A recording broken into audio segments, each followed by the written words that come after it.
just how much he's hurting. Did he feel like he had to just give up on the game, do you think? Yeah, I think he's thinking of the bigger picture. And I think as a manager, you need to do that.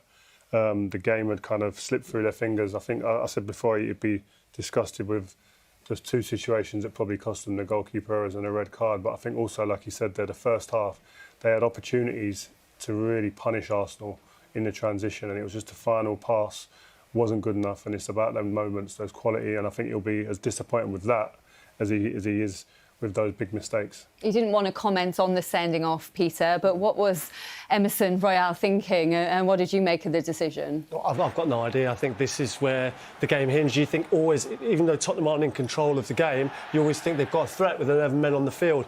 And Martinelli's going back towards his own goal.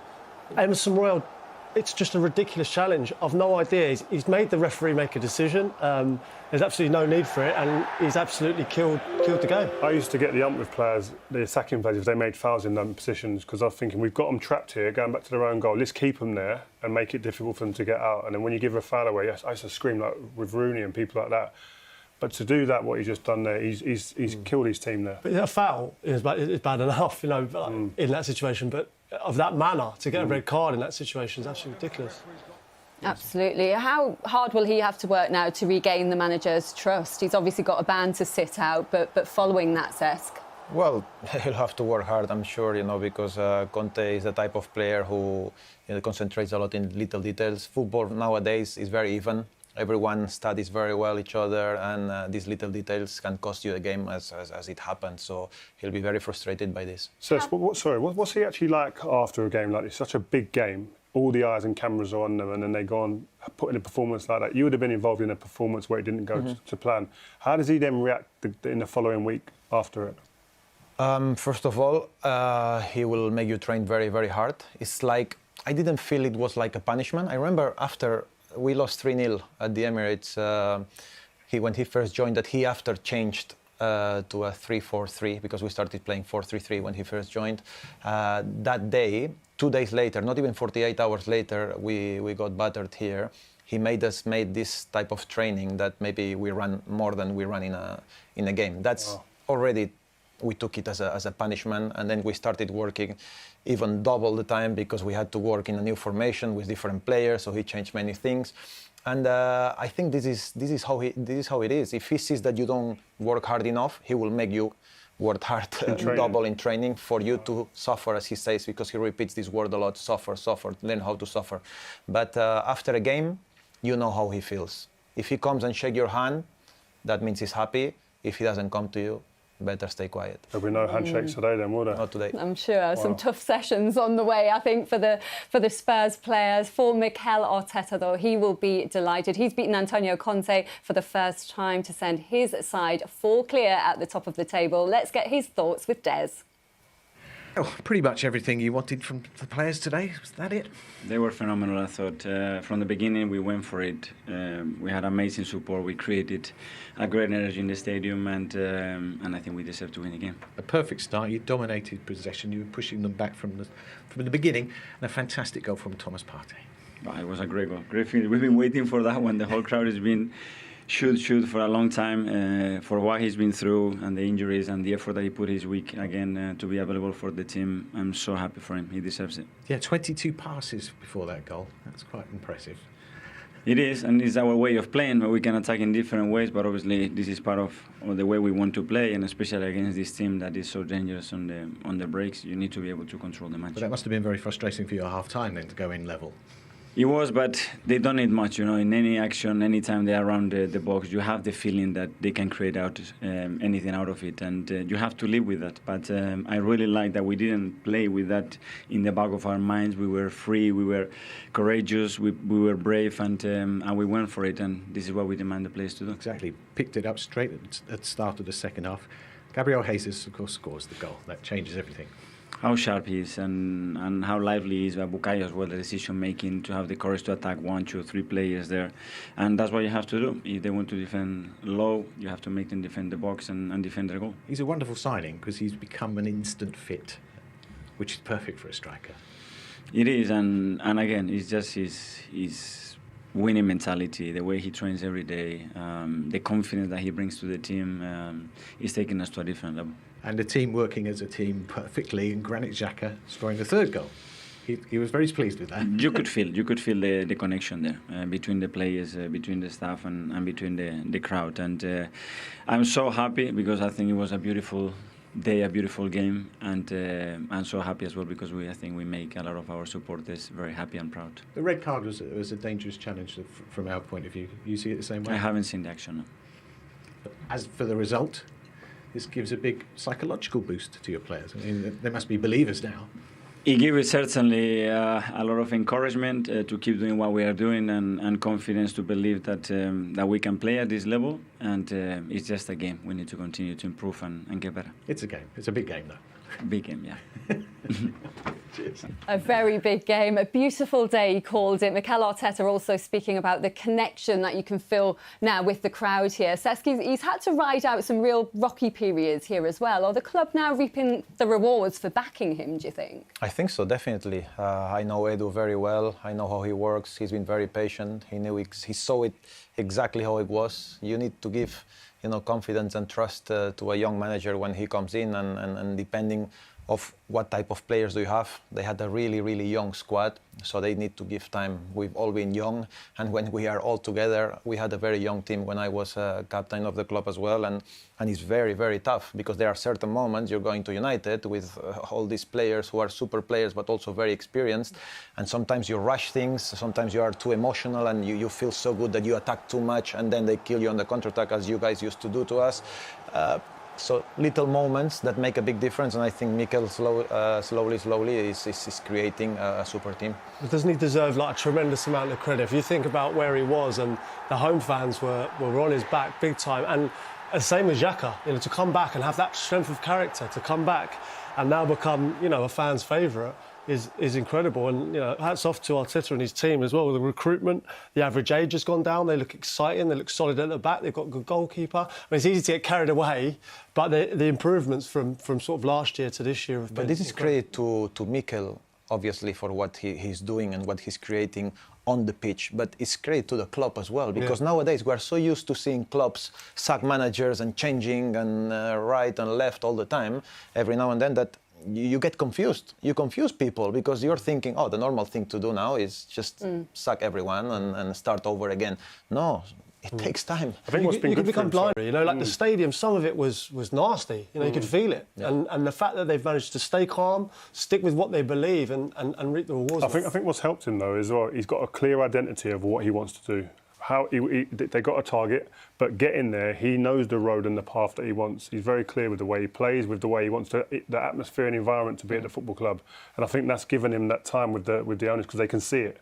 If you can't see it if you're an owner, you probably panic and think, I might have to change this. But we know where he's going. We know how he wants to get there. Let's back him. Yeah, now finding home comforts now, 7 wins in a row. You mentioned Granit Xhaka there as well, Peter, and going through tough times. How has he been transformed? No, I just think, you throw in the captain's armband, the booing he was getting, that reaction from the fans. I mean, to come back from that shows the character he's got. I think he owes a lot to Thomas Partey. I think he does such a big job in there to allow him to play further forward. But now he's full of confidence. He's got the fans back on side, and it's a credit to him. So do you reckon the change of positions helped him as well? It's freed him up a little bit, less responsibility maybe defensively? Defensively, yeah, because I feel sometimes he was too lonely in midfield. And he's got a good engine, but he's not fast enough for modern football, in terms of counter-attacks. It's a little bit like Sergio Busquets, or even myself, when there is open spaces, we struggle and we suffer a little bit more. And I think when they are more compact and he has more the license to go, he's got a good eye for the final pass as well.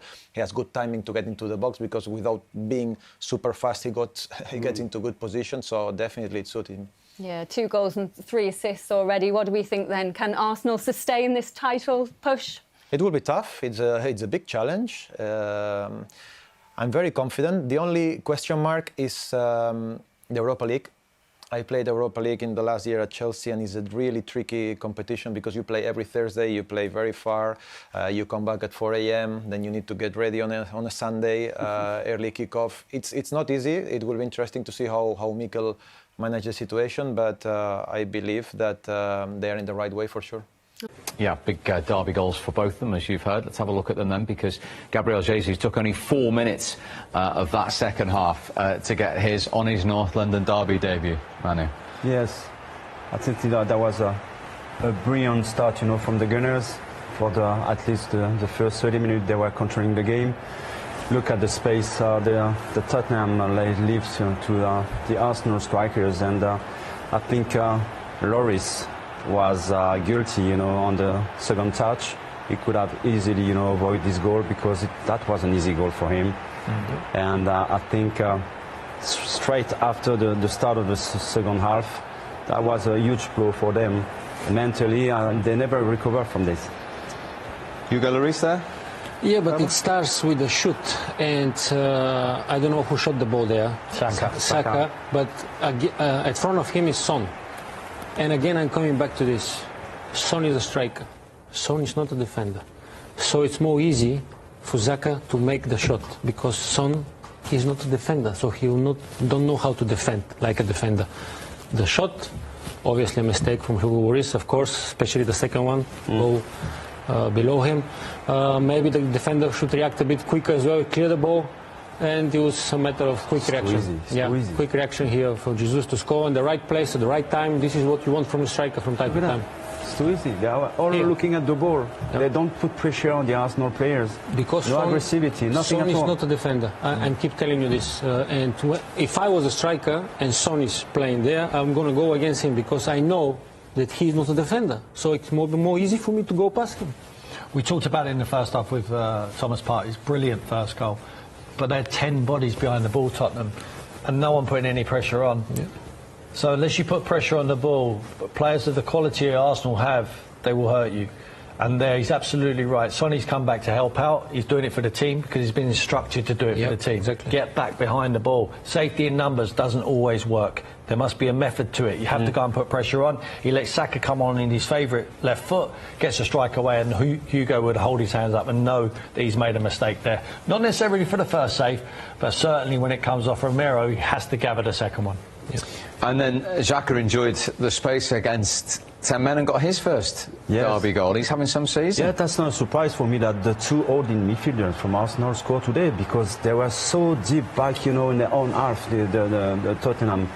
And that leaves space, even for the midfielder to do whatever they wanted. And I don't understand the run from Dyer as well. He was marking, he came inside, the central defender. He should have kept his position. Look at that. Then he lost the balance, and it gives the opportunity to Saka, to make the strike. So poor defending, no aggressivity, no communication. I mean, it's a game to forget for Spurs, yeah. Yeah, but your smile is big, Manu, and so too is the Arsenal players, including their goalkeeper, Aaron Ramsdale, who joins us live from the Emirates now. Aaron, well done. How special a performance was that from Arsenal's point of view? Yeah, it's a really good performance. It's always a tough game, it's a North London derby, but I think we controlled the game through all periods, and then obviously with the red card we had the upper hand even more. So it's a great day, and it's one we can rest up now for the rest of the weekend and watch everyone else play. And 4 minutes into the second half to take the lead after your half-time team talk must have been the perfect plan. Yeah, it's exactly what we wanted. I thought we were creating chances throughout the first half anyway, but to start strong in the second half, get that goal again and apply more pressure to their defenders, it was exactly what we wanted, and it's what we deserved. Yes, Aaron, it's Emmanuel Petit. I have a question about the penalty. You very well Harry Kane, and it's your teammate as well with the national team, so I thought you know exactly where we were putting the ball. I wish I did. Harry can practice so many penalties against Harry. You can go left, right and central. The last two penalties he's had against me, he's changed. And I was close, but because he can put it so far in the corner, I've gone a bit early, and it's one of them things. We get the win, but we can definitely dissect the the build-up to that goal, because we shouldn't be giving the penalty away in the first place. Aaron, 7 wins from 8, 4 points clear at the top of the table. How just give us a feeling about the training ground, the group, the dressing room at the moment. I know you're going to say, well, there's a long way to go, but feels like something special is building. The team spirit is special, and that's what we're building, most definitely. But it's not just with the players in the dressing room or the staff. It's with everyone here at the Emirates and all the away games. We're loving playing at the moment, but as you said, it's 8 games gone, and we've got hopefully a long run in the Europa League, and one we're all looking forward to, really. And just finally, when you walk around the pitch there, like we saw you all do at the end, you see the smiles on the supporters' faces. You know how much this fixture means. What's it like knowing you've given them the weekend that you have now? Oh, it's incredible, you know. It's early start for them, so I reckon a lot of them will have sore heads on Monday. There'll be a lot of bragging right at work, and that's what we want. And obviously at the end of last season they took the win, so to get one back on these and start the weekend well, special to see all the fans celebrating. Very well done again, and thanks very much indeed for joining us. Thank you. Aaron Ramsdale, do you get the feeling that team spirit, that's something special I think that building? kind of performances, will help Arsenal to grow up even stronger, because as I said before the game, it's been a long time that they haven't beat a top team in the Premier League, and they won, but on top of it, they put the character and the personality in it. You've all said the turning point was the red card. What was your view at the time, Dimitar? Well, I'll repeat myself, and I said that when you play with 10 men behind the ball and constantly you defend and run after the ball and try to chase it and you need to get it, and after you get it, because you're 10 men behind the ball, there's no up front, so you don't know where to pass it and you lose it again. That can play on your emotion, and when you start to build an emotion, you just want to release it at some point, and sometimes if you're not smart enough, like in this case, you're going to do the stupid thing, and for me that's a stupid challenge, honestly. It's not calculated, the ball is far away, and he's just begging for a card. Was it a harsh red card as we spoke? It's a hard one, but maybe it's so far away from the goal. Look, there's no need to do that. Exactly my point, but because you're emotional, you want to get the ball, you're running like crazy all day long, and then you do stuff like this. And the assistant was pretty close. We think he had a part to play. I think he had a better view than the referee. I think he's made the right call. I think if it was just a yellow card, I don't think the VAR would have overturned it and turned it into a red. If you look at he just comes into the picture. He's got a great view of it. Emerson Royale comes across. Berber's absolutely right. It's just frustration, because he's chasing the ball time and time again. The referee's a long, long way away to make an on-field call. I think he's being helped out by the official there, and they give him a red card. I think it's harsh. It's frustration. It's clear frustration. Exactly. I was looking for the right word. Thank you very much.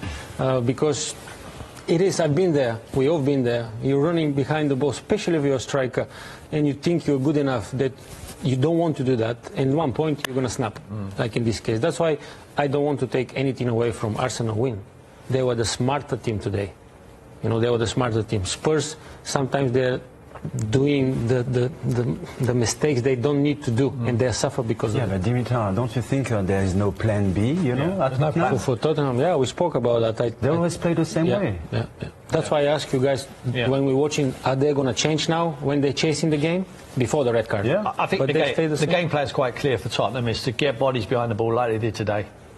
Hopefully the opposition are not clever enough to work in tight areas and score magnificent goals, but Arsenal were. The top teams are going to be able to.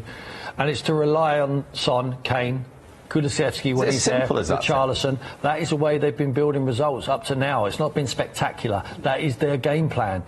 That is the game plan at the moment. Yeah, but with the quality of the player team, they can do something else. Of course they can, but it's not the way the manager wants to play. Everything's good when they're winning.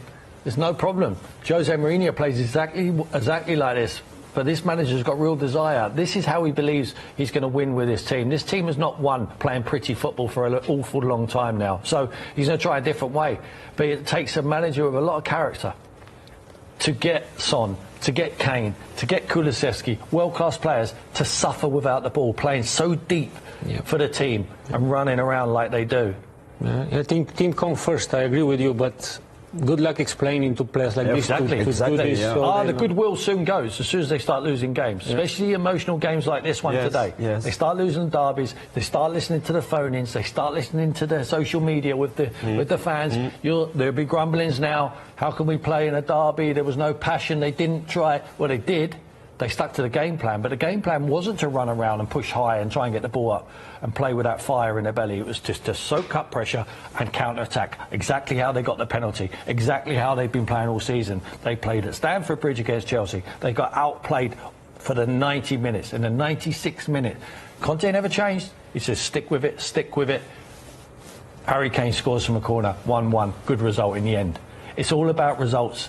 For Antonio Conte, it's nothing about about possession. There's nothing about performance. If I may, just because when we're listening, they say Spurs had 14 games unbeaten run until now. Yeah. Right? Yeah. And if you're a coach or a manager, or even the players, they'll be like, well, we're winning. Why should we change? Yeah. Did you enjoy it? Of course not. You would not. If you are a player, actually, you'd not enjoy it, would you? Of course not. No, but still, statistics sometimes is the tool to persuade the player and say, look, 14 games we are unbeaten. So, but now maybe they'll change. So you're telling me the result is more important than the way you win games? For some coaches, obviously it is. Yeah. That could be. It's a coincidence, but we're gonna talk about Brighton and De Zerbi, and he's very well known in Italy. He said one day, I prefer to lose a game by playing well than winning a game by playing bad. And I don't know if you agree with me, but you have more chance and guarantees to win a game if you play well.